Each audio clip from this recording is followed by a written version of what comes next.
வழங்குகிறோம் Santa Monica study abroad எஜி expo 2025 May 3ஆம் தேதி கோயம்புத்தூரில் உள்ள ரெடிசன் ப்ளூ ஹோட்டலில் எங்களுடன் சேருங்கள். நேரம் காலை 10 மணி முதல் மாலை 5 மணி வரை. ஒன் இந்தியா ஹவுசர் நேயர்களுக்கு வணக்கம். ரொம்பவும் எதிர்பார்க்கப்பட்ட ரிவெஞ்ச் மேட்ச்சில் மும்பை வெர்சஸ் சென்னை மேட்ச் இன்னைக்கு நடந்து முடிஞ்சிருக்கு. ரொம்பவும் ஈஸியாக கிட்டத்தட்ட ஒரு ஒன் சைட் மேட்ச் மாதிரி மும்பை ஜெயிச்சுட்டு போயிட்டாங்க. ஸோ இந்த ஒரு மேட்ச் பற்றி பேசுறதுக்காக நம்ம கூட ஃபார்மர் ஸ்டேட் கிரிக்கெட்டர் டாக்டர் விவி கிரி இணைஞ்சிருக்காரு. வணக்கம் சார். வணக்கம். இந்த மேட்ச் பற்றி நான் சொல்லணுன்னாக்க, மும்பை ஸ்வெப்ட் அவே சிஎஸ்கே, அதாவது பெருக்கி தள்ளிட்டாங்க ஈஸியாக அதுவும் சிஎஸ்கேவை. இல்லை, நான் ஏன் இந்த வேர்டு ஸ்வெப்ட்னு சொன்னாக்க, அவங்க அடித்த ஸ்வீப் இருக்கு, ஸ்வீப் ஷாட் இன்னைக்கு அந்த மாதிரி ஒரு அடி அடிச்சாங்க. ஓட்டு ரெண்டு பேரும், இவனும் ஸ்வீப் அடிச்சான், அவனும் ஸ்வீப் அடிச்சான், பிரமாதமாக அடிச்சுட்டு அது மாதிரி சிஎஸ்கே வந்து எழுந்துக்கவே விடலை, அந்த அளவுக்கு அடிச்சிட்டாங்க. ஸோ அதனால I call the word swept away. Okay, ஆக்சுவலாக நீங்கள் முதல்ல எதிர்பார்த்தீங்களா சார்? ஏன்னா ஃபர்ஸ்ட் மேட்ச் வந்து சென்னை மும்பை நம்ம நான் கண்டிப்பாக எதிர்பார்த்தேன், ஜெயிச்சாங்க. நான் கண்டிப்பாக எதிர்பார்த்தேன். ஏன்னா அது ஃபர்ஸ்ட் மேட்ச் வந்து அது ஃப்ளூக், அது ஹர்திக் பாண்டியா இல்லை, அது இல்லாமல் ரெண்டாவது அது ரியலாகவே ஃப்ளூக் மாதிரி ஆயிடுச்சு அது.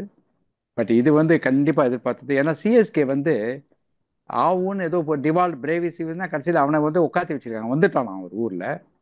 ஆனால் இன்னைக்கு 11 விளையாடல. அப்புறம் பிரமாதமான போலிங் போடுறான் காம்போஜ்னு ஒரு ஆள், அவனை வேற ட்ராப் பண்ணிட்டாங்க. இது என்ன அர்த்தம்னு தெரியல, என்ன விளையாடுறாங்கன்னு தெரியல. அவங்க வந்து உதப்படுத்துக்குன்னே விளையாடுற மாதிரி இருக்கு.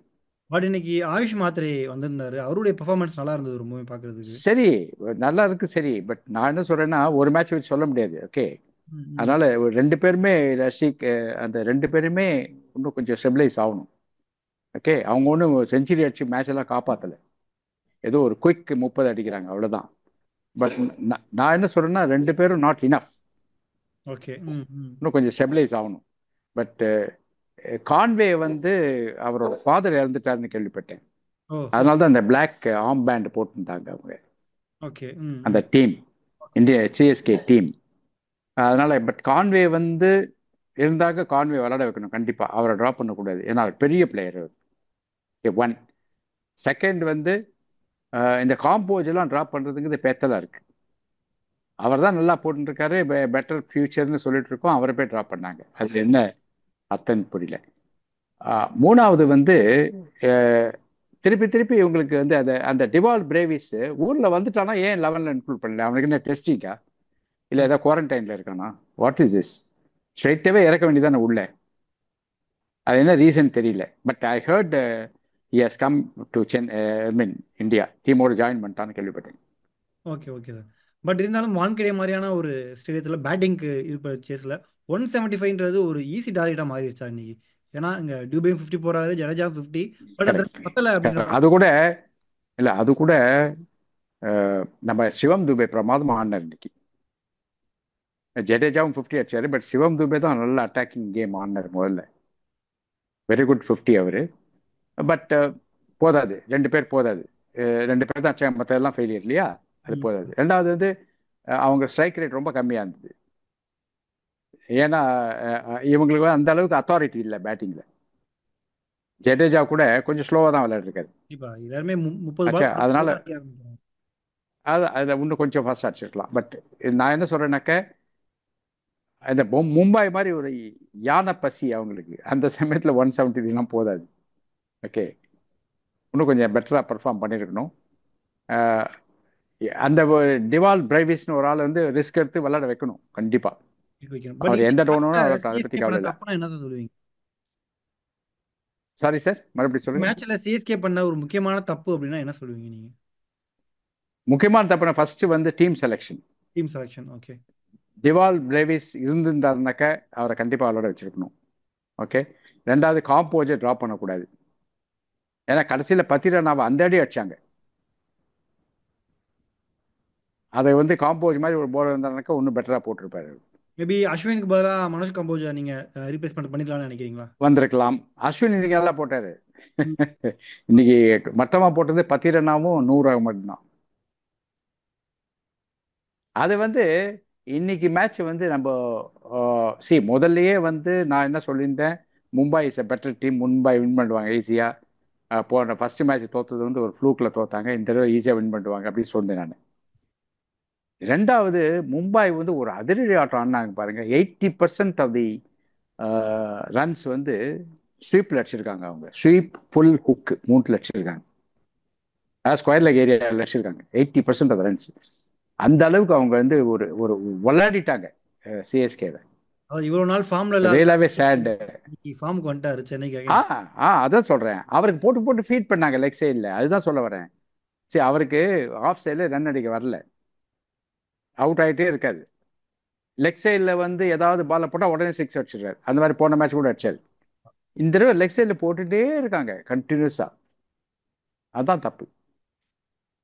குறிப்பா அவரும் கையும் சேர்ந்து அடிச்ச அந்த ஒரு பார்ட்னர்ஷிப் 9 விக்கெட் வித்தியாசம் ஜெயிக்கிறது அப்படின்றது ஒரு மிகப்பெரிய ஆமா, அதை பண்ணிருக்காங்க. நல்ல நெட் ரன் ரேட் எங்கோ தூக்கிட்டு போயிட்டாங்களே. அதுதான். So CSK very bad performance.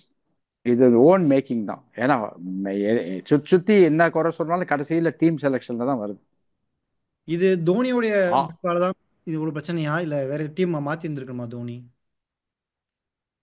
Dhoni மாத்துறாரா, Stephen Fleming மாத்துறாரா, இல்லைனாக்கா மேனேஜ்மெண்ட் மாத்துறதான்னு தெரியல. அது உங்க சாய்ஸ் கூப்பிட்டு நீங்களே டிசைட் பண்ணிக்கோங்க. வந்து மொத்தத்தில் வந்து team selection very bad. Okay.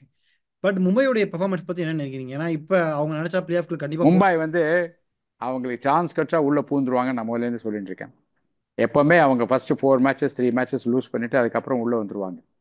ஒவ்வொரு வருஷமும் அப்படிதான் பண்ணிட்டு இருக்காங்க. அவங்க சாம்பியன்ஷிப் அடிப்பாங்க. அது மாதிரி அதே மாதிரி இந்த தடவை வந்து ஒரு வெறியில வராங்க. அண்ட் கொஞ்சம் சான்ஸ் கிடைச்சதுன்னா அப்படியே பிடிச்சிடுவாங்க. அவங்க அந்த சிறுத்தை வந்து அப்படியே பிடிக்குமே மானை, அந்த மாதிரி பிடிப்பாங்க. இறைய பதுங்கி இருந்து பிடிக்கிற மாதிரி பதுங்கி டங்குன்னு அதாவது சான்ஸ் கிடைச்சோன்னு உள்ள வந்துருவாங்க. உள்ள வந்தோடனே ஒன்றும் பண்ண முடியாது, கழுத்தை பிடிச்சிடுவாங்க. பட் இதுவரை நடந்த ஐபிஎல் சீசன்ல வந்து சென்னை வந்து இந்த பாட்டம்ல இருந்ததே கிடையாது பாயிண்ட்ஸ் டேபிள்ல. பட் இன்னும் ஒரு 6 மேட்ச் இருக்கு. இந்த 6 மேட்ச்ல ஜெயிச்சு எதுவும் மாறது வாய்ப்பு இருக்கா? டீம் வந்து இந்த டிவால் பிரேவிஸை விளையாடுறாங்களா இல்லையான்னு தெரியல, இல்லை சும்மா கூப்பிட்டு வந்திருக்காங்களா என்னன்னு தெரியல. அவர் விளையாடணும், விளையாடி அவர் நல்லா விளையாடி ஒரு லிஃப்ட் பண்ணாருன்னா ஒரு சான்ஸ் இருக்கு. பட் அதர்வைஸ் ஈவன் தென் ஒரு ஆள் பண்ண முடியாது. அவ்வளோ இதுவா 10 பேர் ஃபெயில் ஆகிறாங்க பேட்டிங்ல, ஒரு ஆள் மட்டும் என்ன பண்ண முடியும்? அதனால ரொம்ப sad situation. Even Rachin Ravindra கூட இன்னும் ஒரு ஃபார்முக்கு வரல. அவரு ஓப்பனரா ஃபார்ம் இல்லை, நல்லா விளையாடலன்றேன். அப்படி வச்சுக்கோங்க. ஃபார்முங்கிறது வேற. நீங்க வந்து மிஸ்டேக் பண்ணி அவுட் ஆனாக்கா அதுக்கு வந்து ஃபார்ம் இது வேற. Okay, you are throwing your wicket. Okay. So next match வந்து சென்னைக்கு வந்து எஸ்ஆர்ஹெச் கூட தான், அதுவும் சென்னையில். ஸோ அந்த ஒரு மேட்ச் எப்படி இருக்கும்? அது ஒரு டஃப் ஃபைட் ஃபார் 9 and 10. ஆமா. Okay sir. Sad situation for Chennai super king. ஏன்னா இவ்வளோ 5 வருஷம் சாம்பியன்லாம் அப்படி சொல்லிட்டு கடைசியில் இப்போ வந்து ஒரு ஒரு ஒரு ரொம்ப ஆர்டினரியாக தோக்குறாங்க. அது ஆப்போனன்ட்ஸ் வந்து விளையாடுறாங்க இவங்களை ஈஸியா. சென்னை வந்தாலே ஒரு 2 பாயிண்ட் நமக்கு எதிர்பார்க்குறாங்க. அந்த மாதிரி கரெக்டாக சொன்னாங்க. அதுவும் இல்லாமல் போலர்ஸ்லாம் வந்து ஐயோ சென்னை வந்தால் நான் விளையாடுறேன், நான் போடுறேன், எனக்கு 5 விக்கெட் கிடைக்கும் அப்படின்றாங்க. ஸோ நிலைமை அடுத்தடுத்த மேட்ச்ல மாறுதா அப்படிங்கிறத நம்ம பொறுத்திருந்து பார்க்கலாம் சார். ஸோ உங்களுடைய ஒப்பீனியன். ஆமா, கண்டிப்பா. நன்றி சார். தேங்க்யூ. வழங்குகிறோம் Santa Monica study abroad AG expo 2025. May 3ஆம் தேதி கோயம்புத்தூரில் உள்ள ரெடிசன் ப்ளூ ஹோட்டலில் எங்களுடன் சேருங்கள். நேரம் காலை 10 மணி முதல் மாலை 5 மணி வரை.